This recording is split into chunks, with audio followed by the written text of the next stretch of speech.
భూమి, ఒక రిజిస్ట్రేషన్, ఒక సేల్ డీడ్. ఇవి సాధారణ పత్రాల్లాగే కనిపిస్తాయి. కానీ అదే పత్రాలు నకిలీవైతే అసలు యజమానికి తెలియకుండానే అతని ఆస్తిపై రుణాలు తీసుకుంటే బ్యాంకుల్నే నమ్మించి కోట్ల రూపాయలు కాజేస్తాయి.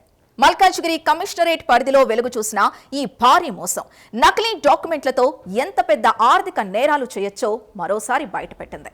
అసలే ముఠా ఎవరు, కోట్ల రూపాయల రుణాలు ఎలా పొందగలిగింది, పోలీసుల దర్యాప్తులో ఎలాంటి నిజాలు వెలుగులోకి వచ్చాయి? Let's watch.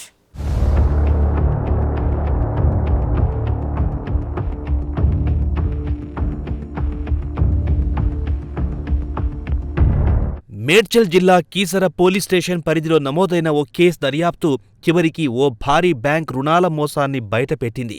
నిందితులు అసలు భూముల యజమానుల పేర్లని ఉపయోగించి నకిలీ స్థిరాస్తి పత్రాలను సృష్టించినట్లు పోలీసులు గుర్తించారు. ఆ పత్రాలను నిజమైనవిగా చూపిస్తూ వివిధ బ్యాంకులను నమ్మించి కోట్ల రూపాయల రుణాలను పొందినట్లు దర్యాప్తులో తేలింది. ఈ ముఠా సాధారణంగా నకిలీ పత్రాలు తయారు చేయడం మాత్రమే కాదు, మొత్తం ప్రక్రియను ఎంతో ప్రణాళికబద్ధంగా నిర్వహించినట్లు పోలీసులు చెబుతున్నారు. అసలు యజమానుల పేర్లతో నకిలీ సేల్ డీడ్లు, జనరల్ పవర్ ఆఫ్ అటార్నీ పత్రాలు, అగ్రిమెంట్ ఆఫ్ సేల్ డాక్యుమెంట్లు, memorandum of deposit of title deeds వంటి కీలక రికార్డులను సృష్టించి అవే అసలైన పత్రాలుగా బ్యాంకు ముందు సమర్పించినట్లు గుర్తించారు. వాటి ఆధారంగా బ్యాంకుల నుంచి రుణాలు తీసుకుని భారీ మోసానికి పాల్పడినట్లు పోలీసులు వెల్లడించారు. 4,11,00,000 రూపాయల వరకు మోసానికి పాల్పడినట్లు పోలీసులు గుర్తించారు. ఒకటి కాదు, రెండు కాదు, వివిధ బ్యాంకులను లక్ష్యంగా చేసుకుని ఈ ముఠా వ్యవహరించినట్లు పోలీసులు అనుమానిస్తున్నారు. ప్రతి పత్రం వెనక ఎవరి పాత్ర ఉంది, నకిలీ డాక్యుమెంట్లు ఎక్కడ తయారయ్యాయి, బ్యాంకులను నమ్మించేందుకు ఎలాంటి పద్ధతులు అనుసరించారు అనే కోణాల్లో కూడా దర్యాప్తు కొనసాగుతోంది.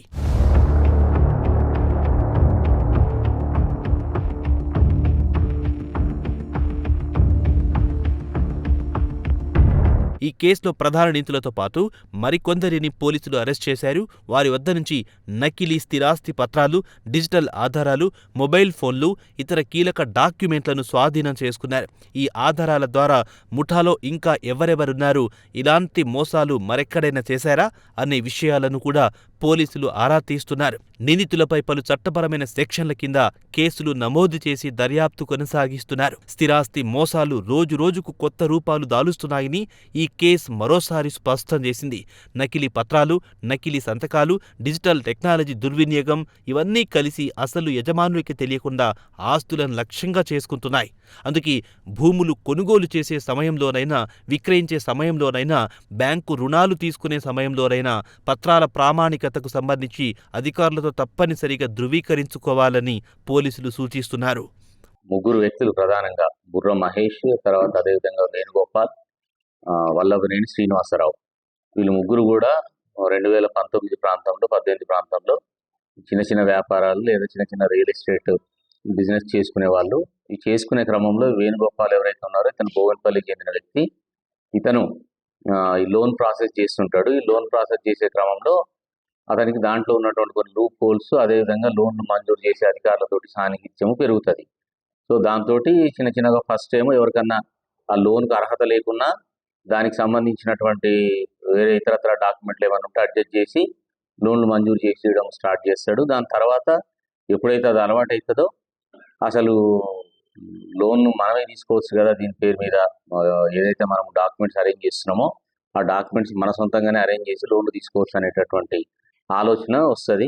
ఆ వచ్చిన క్రమంలోనే వల్లభనేని శ్రీనివాసరావు పరిచయం అవుతాడు. వల్లభనేని శ్రీనివాసరావుకు బుర్ర మహేష్ అనే అతను ఇక్కడ కీసర ఏరియాలో రియల్ ఎస్టేట్ చేస్తున్న క్రమంలో ఈ మహేష్ పరిచయం ఉంటాడు.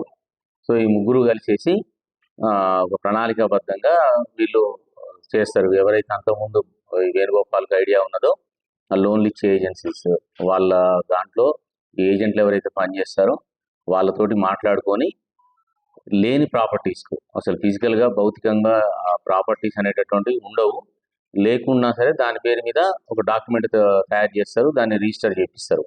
ఆ రిజిస్టర్ చేపిస్తారు. దాంతోపాటు ఈ లోకల్ గ్రామ పంచాయతీ పరిధిలో ఆ ఇంటికి ఒక బిల్డింగ్కు పర్మిషన్ తీసుకున్నట్టు కూడా ఒక డాక్యుమెంట్ క్రియేట్ చేస్తారు.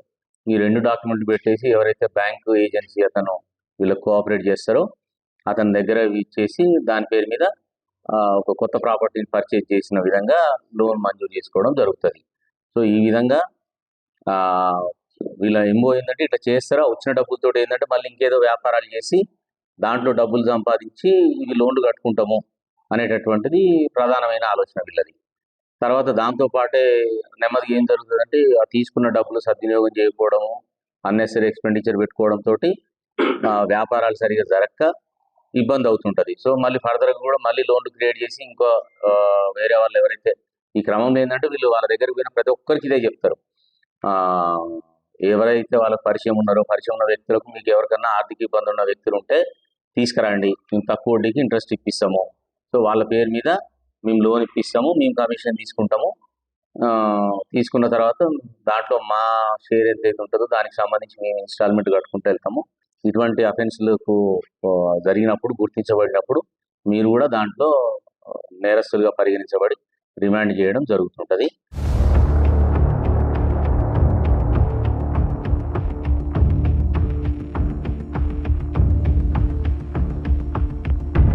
ఒక చిన్న నిర్లక్ష్యం జీవితాంతం కూడబెట్టుకున్న ఆస్తిని ప్రమాదంలో పడేయచ్చు.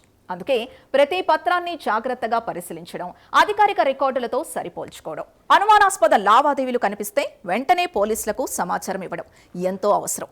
ఎందుకంటే నకిలీ డాక్యుమెంట్లతో జరిగే మోసాలు కేవలం బ్యాంకులకే కాదు, నిజమైన ఆస్తి యజమానులకు కూడా తీవ్ర నష్టాన్ని కలిగిస్తాయి.